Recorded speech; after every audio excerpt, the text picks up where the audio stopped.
বলে না যে নিজামী সাহেব খারাপ ছিল, এই দেখে ছবিটা দেখে, তার সাথে প্রেসিডেন্ট রাষ্ট্রপতি হাত ফেলাচ্ছে সব, এই দেখে নিজামী সাহেব সবার সাথে, এই দেখে আপনারা বলেন সারা যুদ্ধ তখন কেমন করে বসলেন, দেখেন শরীফের দেখেন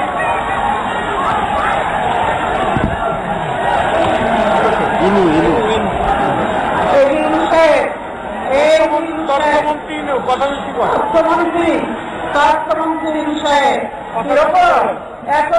এত ঝুঁকে পারলেন নীলগাঁও হয়, বুঝছেন, নীলগাঁও হয়ে হাত মিলা এরকম অবস্থা, বড় বড় কথা বলেন না, এই যে আপনি হাত মিলে ভুলে গেছেন, এই কথাগুলি এখন বড় বড় কথা বলছেন, তাকে এইগুলি মনে রেখে, এই যে এটা শেখ সেলিম, এই যে মোজাহিদ সাহেবের সাথে হাত মিলাচ্ছে, তখন কোথায় ছিল আপনাদের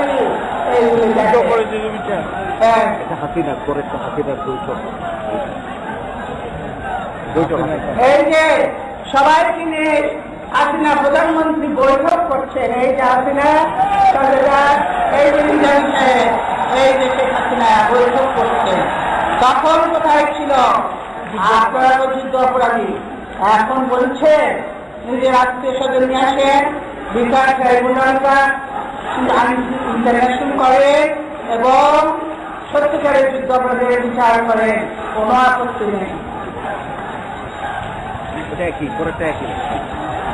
কাজে আপনারা দেখলেন, কাজে এইগুলার জবাবটাও আগে দিয়ে যে আপনারা কেন তাদের সঙ্গে বসেছিলেন, আজকে বলছেন কেন তাদের সঙ্গে বসেছিলেন, কেন তখন আন্দোলন করেছিলেন বিএনপির বিরুদ্ধে।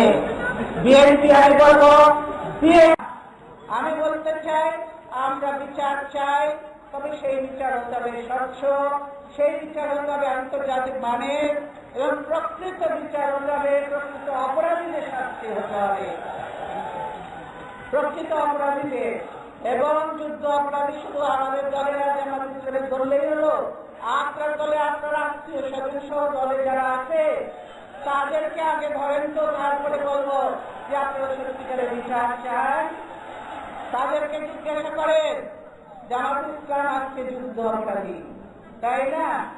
এই জন্য নিজামী সাহেব, তারপরে মুজাহিদ, তারপরে দেলোয়ার হোসেন সাইদি সহ অনেককে তারা ধরেছেন, কিন্তু আমি আপনাদেরকে দেখাবো, কিন্তু তাদের সঙ্গে বসে যখন মিটিং করলেন তত্ত্বাবধায়ক সরকারের জন্য বিএনপির আমলে, আমরা যখন সরকারে ছিলাম 1995-96 সালে, তখন জামাত ইসলাম যুদ্ধ অপরাধী ছিল না, তখন তাদের বিরুদ্ধে তাদের সঙ্গে মিটিং করলেন, বসলেন কিভাবে, তারপরে 2001 সালে 96 সালে যখন ক্ষমতায় আসলেন, তখন কেন বিচার করলেন না?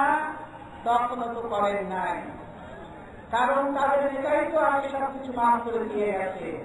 শুধু তাই নয়, 1986 সালে আমরা যখন সকল দল মিলে আন্দোলন করছিলাম স্বৈরাচারের বিরুদ্ধে, এরশাদ বিরোধী আন্দোলন, এই এলাকার জনগণ আপনারা সম্পৃক্ত ছিলেন আন্দোলনে, আমরা জানি, সহযোগিতা করেছেন গণতন্ত্রকে ফিরিয়ে আনার জন্য।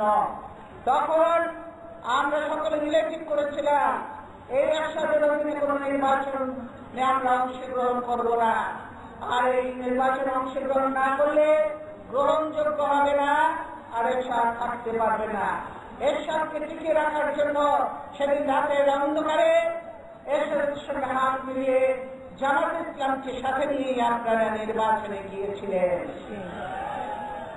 জামাত ইসলামকে সাথে নিয়ে নির্বাচনে গেলেন, সেটাও দোষের নয়। জামাত ইসলামকে সাথে নিয়ে বিএনপির বিরুদ্ধে আন্দোলন করলেন, সেটাও দোষের নয়, তখনও যুদ্ধ অপরাধী নয়, এখন এসে যুদ্ধ অপরাধী তারা হলো। এই হলো আওয়ামী লীগ। কাজে আওয়ামী লীগের চেহারা ওই যে যখন যেখানে রং পাল্টাতে বেশি সময় লাগে না, চেহারা পাল্টাতে বেশি সময় লাগে।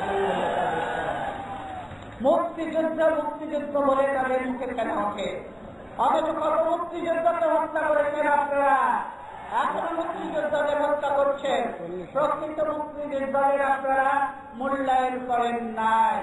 মুক্তিযোদ্ধারা ছেড়ে সিরাজ সিকদারকে হত্যা করেছে কে? আপনারা। সিরাজ সিকদার মুক্তিযোদ্ধা ছিল না? কেন সিরাজ সিকদারকে